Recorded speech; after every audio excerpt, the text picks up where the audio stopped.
What's going on, everybody, man? It's your boy, Uncle P, and we are now located, right, at 114 West 5th Street, Overtown, Chester, PA, and you already know we're cultivating mature positivity every day. This is the Cultivating Mature Positivity podcast, and my guest, the lovely Miss Leanne Krueger. How are you doing today? Good to see you, JP, and good to be back here again. It's awesome to see you again and have a chance to really talk to you about who you are, what you're doing, and the fact that you just took over the redistricting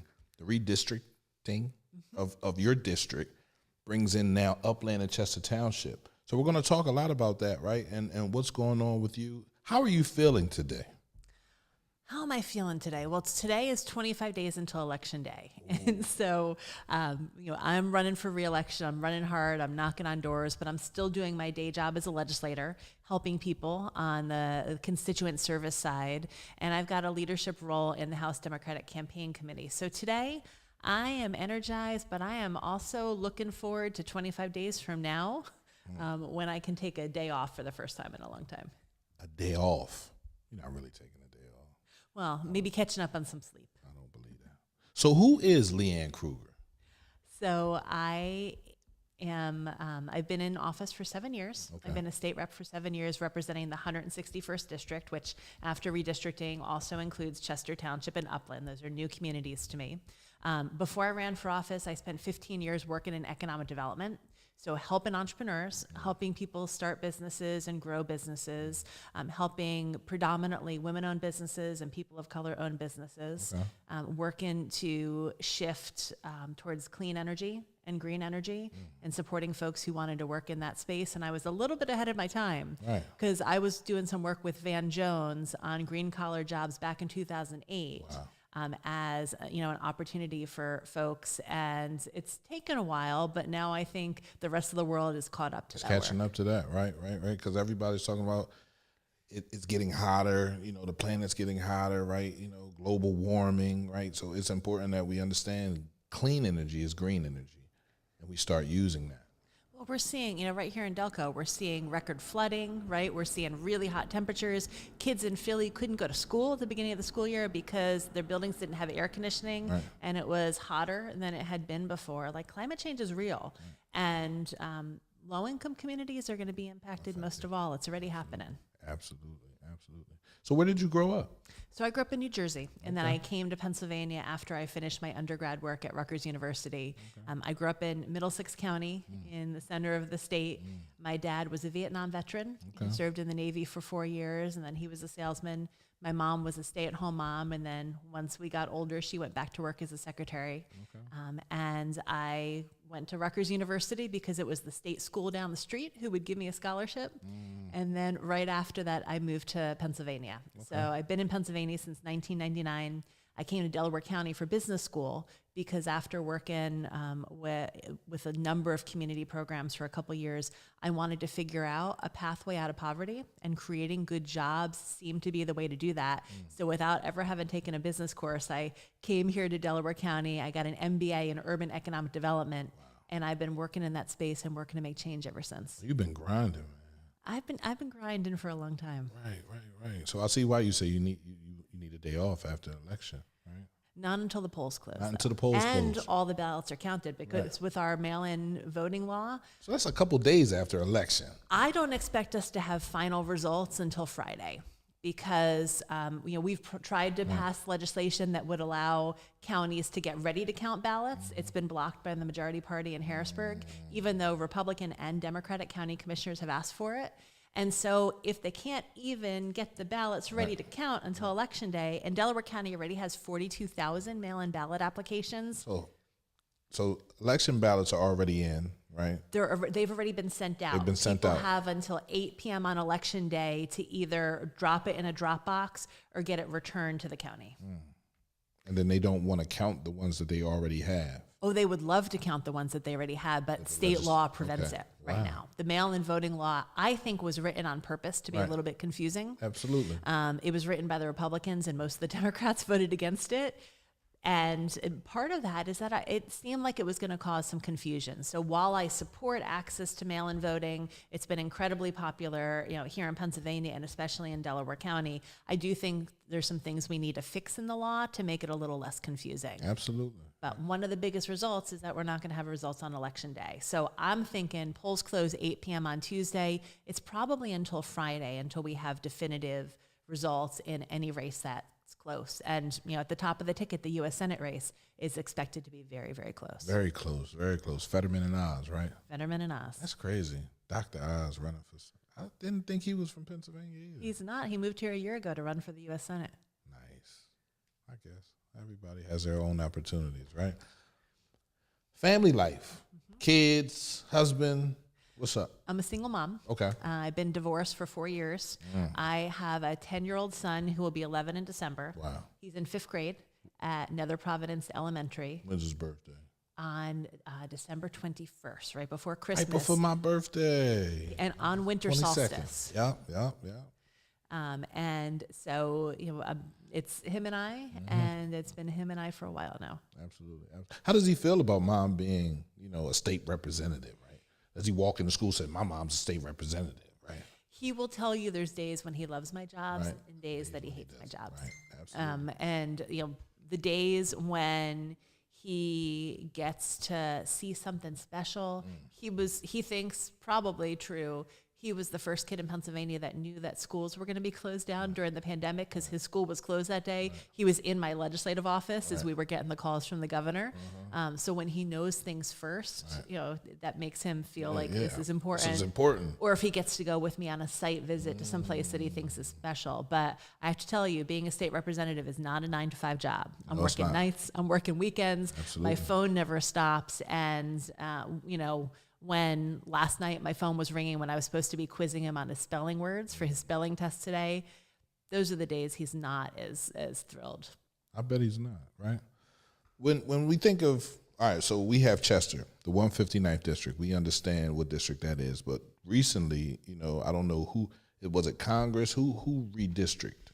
So the state, the redistricting commission. So every 10 years, the lines get redrawn for everything, for the state house, state senate, and for Congress. And that's based on the census numbers. Based on the census. So the 2020 census came out, and then they needed to redraw the lines because the goal is to make sure every district is about the same number of people. Right. And over the past 10 years, Philly and the suburbs gained a lot of people, and rural areas in Pennsylvania lost a lot of people. And so they needed to redraw the lines pretty significantly to make sure that we all represented about 65,000 people. And so it happens every 10 years after the census. Now, for 30 years, the Republicans controlled the process. And so we wound up with maps for both the state legislature and Congress that were very gerrymandered. Wow. And gerrymandering is a term that means when politicians draw the lines to benefit themselves and to keep themselves in power. So we had a redistricting commission this time that really looked at all of the inequality of the last 30 years.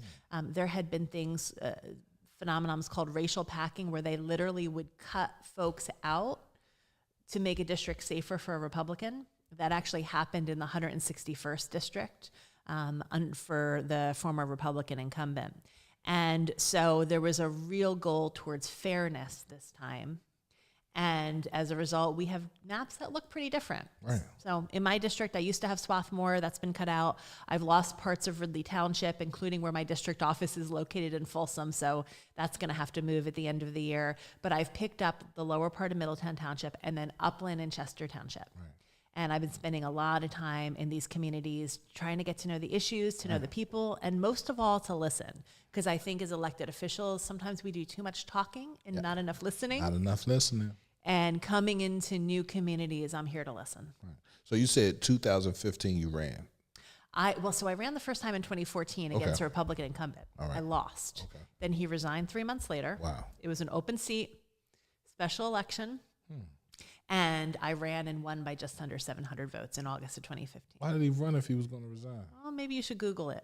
Okay, I'm definitely going to do that, right? You'll let me know who it is, and I could talk about that. Now, why would he run if he... Anyway, so a special election, you ran, you won.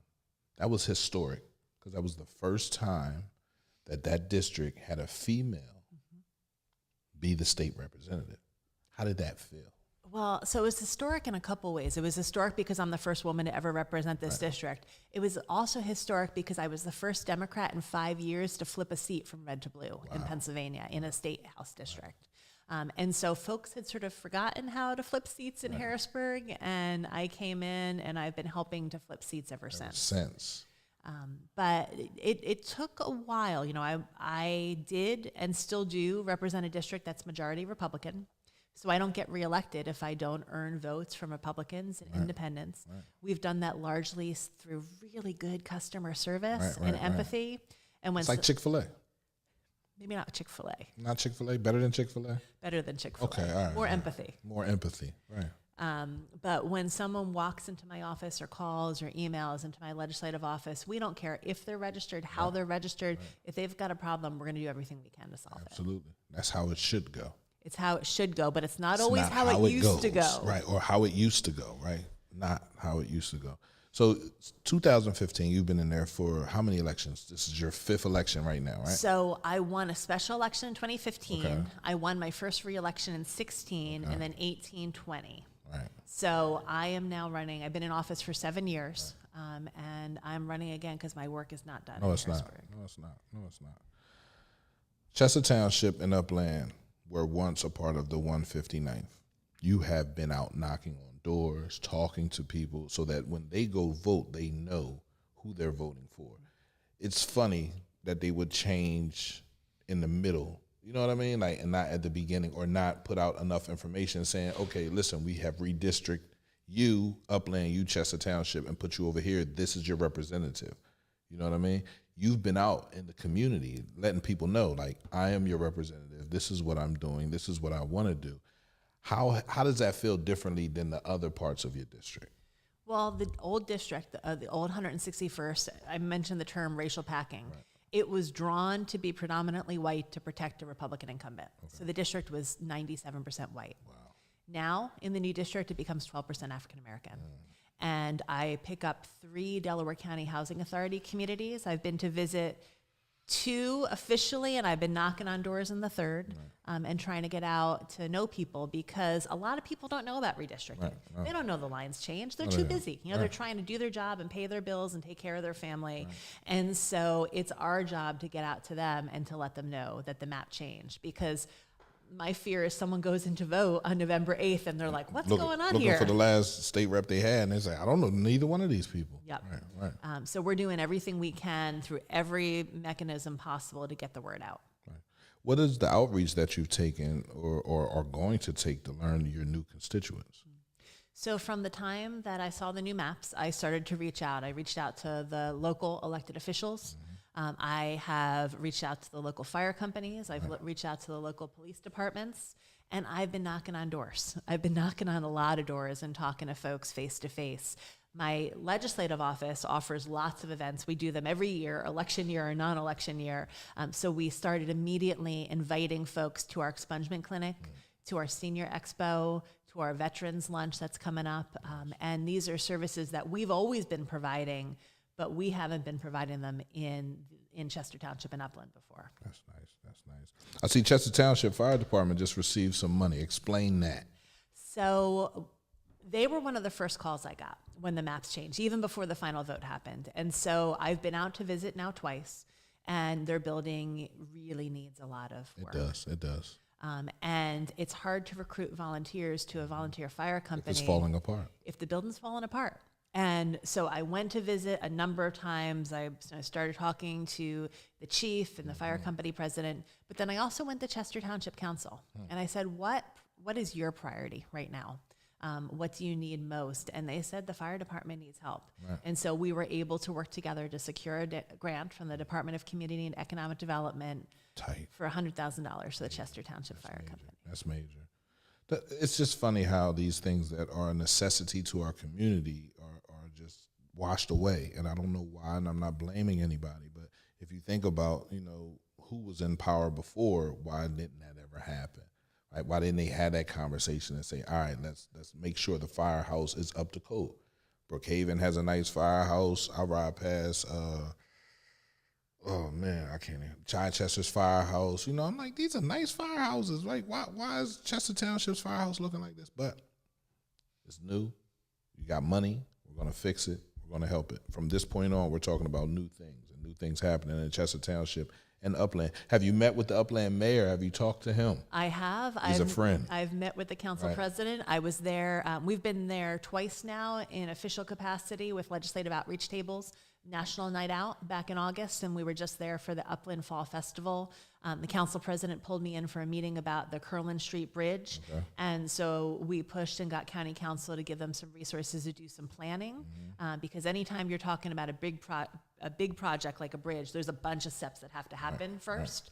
And so they're starting an analysis of the bridge needs right now. So our phone's been ringing since folks saw the new map. Oh, I bet it has. So what committees are you a part of in Harrisburg?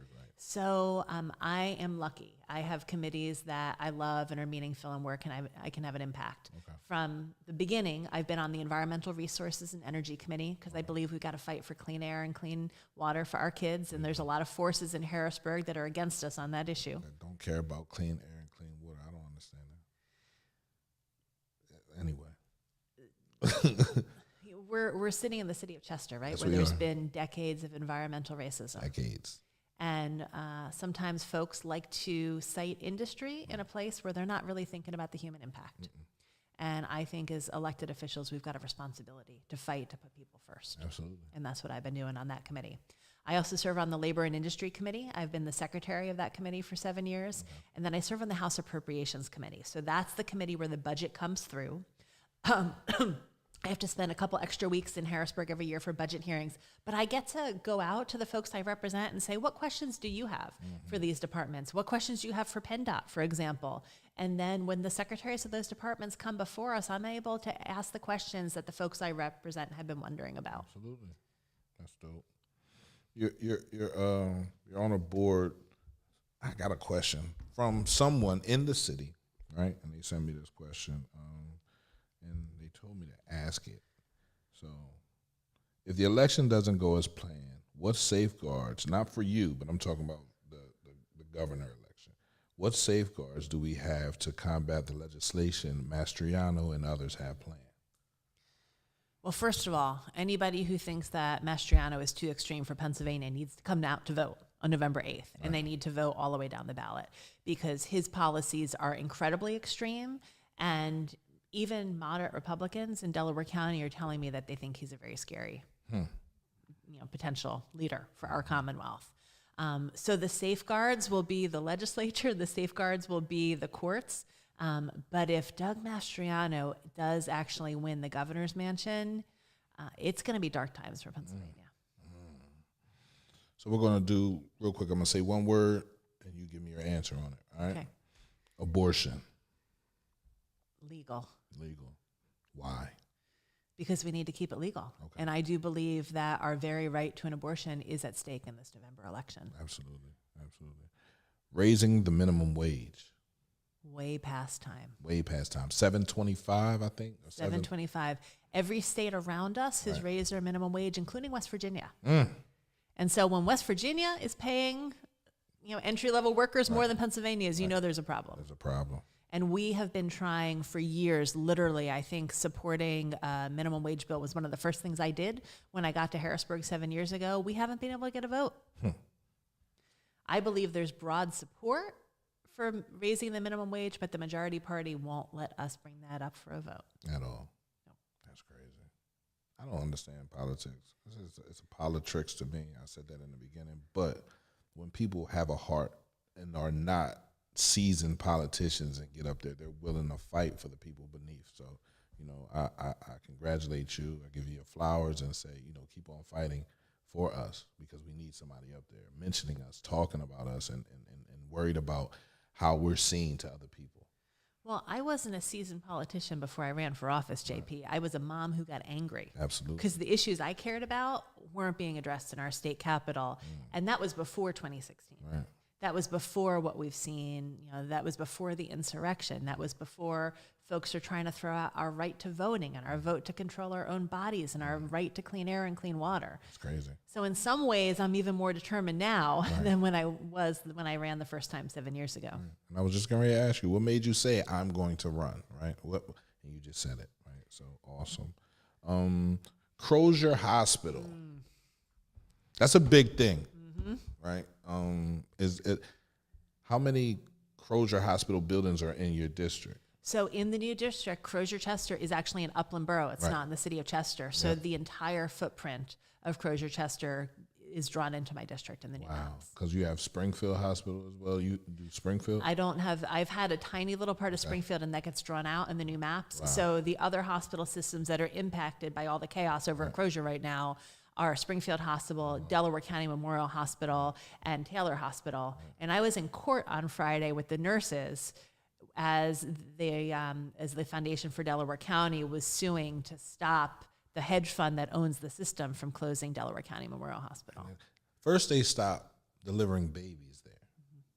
I'm like, how can you not go to a hospital and deliver a baby? Why is it that hard, right? So now if I'm, not me, but if a woman is in labor and she's closer to Delaware County Memorial Hospital, she then has to skirt her way to Springfield Hospital or Taylor Hospital. Or to Krueger Hospital, which is or where the they really Krueger wanted Hospital. to go. And that doesn't make sense to me. If it's a hospital, it should be able to have your baby there. Yeah, no, I have lost count of how many meetings I've had about the issues at Krueger. And I've sat in the room with the CEO. I've even sat in the room with the hedge fund guys asking questions about financial transparency. But I also have local doctors and nurses and techs that have me on speed dial that call to report every time they see an issue in an emergency room or in patient care. And all I can tell you is we need to do everything we can to keep our healthcare in Delaware County and not let them close things. Right. That's important. So Krueger Hospital is up on a chopping block. Because they were supposed to be being bought by So there was last year, February of this year, I think, there was an announcement of a potential deal for Christiana Care to acquire Krueger-Chester. Now, there had been a lot of issues there during the course of the pandemic, but the issue number one is that the system is owned by a hedge fund run out of California. And hedge funds have only one goal, to maximize their profits, to make folks rich. Right. And that means you're not making decisions about what's best for people's health care. And so we were already, and when I say we, I mean the Delaware County delegation. We've been arm in arm on this with county council leading the way. The state senators and state house members and our Congresswoman Mary Gay Scanlon have all been working really, really hard to hold them accountable, to push back when we need to, and to let them know loud and clear that we stand in solidarity with the folks who will be most impacted. So I've been out on the picket line multiple times with both nurses, but also folks who were receiving mental health treatment. Because if you remember a couple months ago, they were going to shut down the crisis center. Yep. And now instead they want to convert DCMH to a behavioral health center, but they don't quite have a plan on how to pay for it. And when the hedge fund bought this hospital system in 2006, they had to promise not to close any essential services. And that's why they were in court last Friday, because they went back on that promise. Wow. So they promised in 2006. In writing, in a legal contract. 2022, a couple lawyers said, well, if we don't do it, we don't have to do it because it's not making us any money. And they just wanted to shut everything down. And now you guys have them in court to hold them up to their word. So County Council and the Foundation for Delaware County are leading the charge on this. Foundation for Delaware County was created with the assets from the sale. So they're the ones who actually have legal standing, which means they're the ones who have the ability to take them to court. But I and a bunch of my colleagues were in that courtroom in solidarity with everybody who'd be impacted. Yeah, I'm going to have to call the county and have a conversation with them. What other types of legislation have you worked on since your win in 2015? So I have written a whole bunch of bills that have gone to committee to sit there because they're run by majority chairmen who say, we don't run Democratic bills in our committee. But if we can make some gains this year and flip some seats, and if we could get the Democrats into the majority, I've got a whole bunch of bills that I'd like to pass. Right. One, right now, I've got a bill around the Chester Water Authority.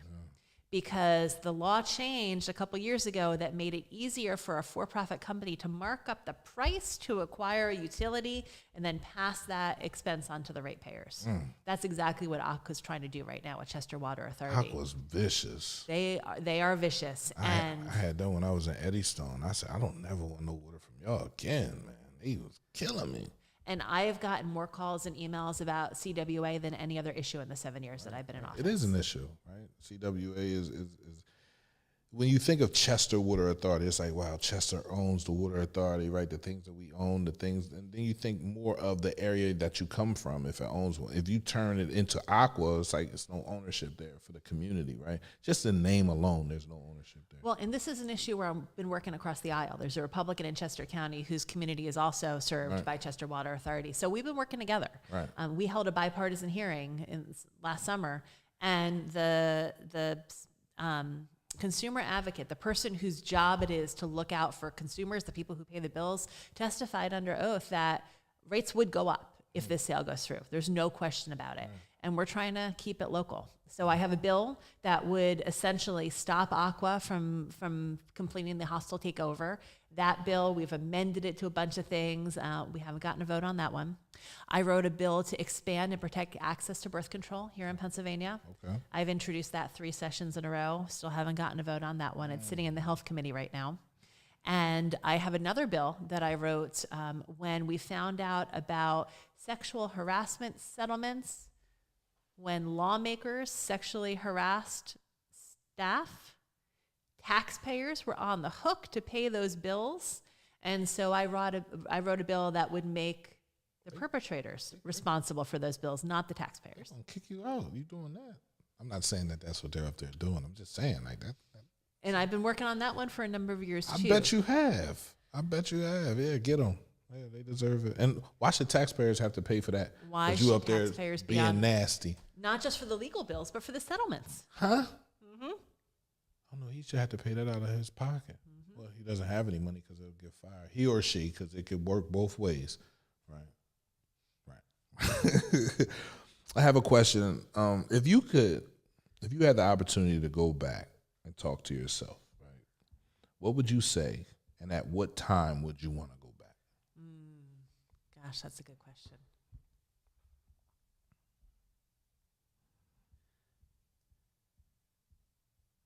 I think, like so many women, right, the middle school years can be hard because you feel alone and you feel different, and you feel like maybe you're not sure of your place in the world. Okay.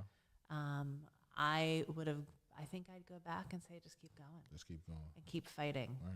Because I have always made my career decisions based on the place in the world where I thought I could do the most good. Okay. I've been recruited to run for higher office a bunch of times and said no, because the issues that I care about are under attack in our state capitol right now. Right. And until I can affect change on those issues that most impact my son and I,